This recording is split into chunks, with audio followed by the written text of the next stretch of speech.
Hei, whakapua ki mai i ona whakaaro e pāna ki ngā take tōranga pū o te wā ko te ururoa Flevo, māngai o te ropu tōranga pū Māori i te rohe o te waiariki tēnā rā koe Peke Haua.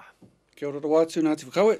Hei ki ngā kōrero e hoa, he toko maha ngā wāhine i hoi i ngā waka ki te wahapū o Tāmaki Makaurau i te whakatūwheratanga o te ipu Futu Pōro o te ao i haria ki te hohipera i Tauara. He mea patu rātou e tahi o te marea i tai atu ki reira. Pēhe o whakaaro ki tērā mahi?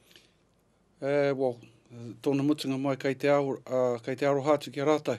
I tā mai tēnei kōrero ki a mātou o te Pāti Māori nā pōnei, nā rungi te kōrero a te minita a Peter Sharples ki a mātou, nā rungi te tono o tērā hunga, te hunga kai hoi, ki aia ki eke atu ki rungi tētahi marae ki reira kōrero ai ki a rātai.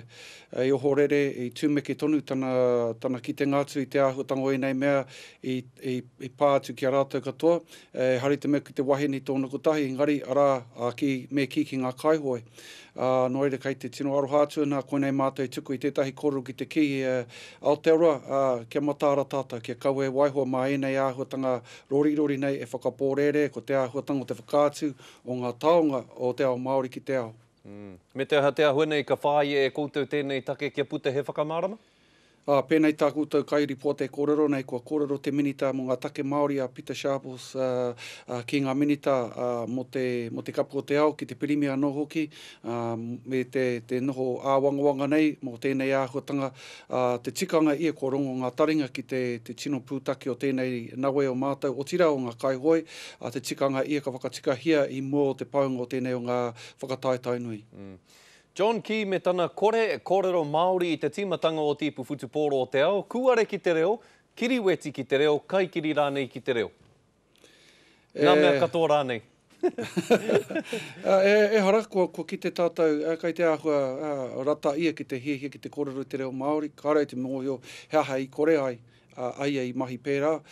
Engari ētahi wāku āhua noho kaua tana whakahua kupu Māori ki oku taringa.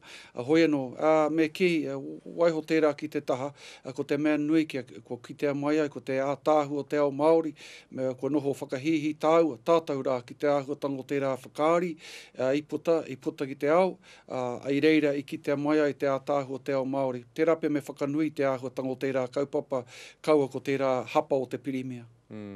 E hoa e whātau i hoatu ki a Tāmaki Makaurau ki te whakariterite mo te whakataetai nei mea rawa ke ka pakaru tōna hamuti ara, ka raru ngā treina, ka raru ngā whakaritangi te wahapū, te whakamāhoki nera.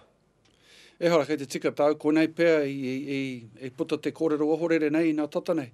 Kua toro atu te kāwanatanga i tōna ringa roa, ki roto i ngā whakahare o te me ki o era āhuatanga o ngā tareina me era mea, kua tukuna mai ai, kua whakaitia mai ai ki riro mā te kāwanatanga i whakahare kaua mā te kaunihera, te tūmanako ia ka kitea mai ai i ngā painga o tērā momomahi, ngari me whakatika i mō te paunga o te kapu o te ao, kei noho tonu tātou i raru i te kapu o te whakamā. Tino tika marika tēnā kōrero te ururoa, tēnā koe mōu i whakawaitea mai a koe. Kia ora rā. Kia ora rā.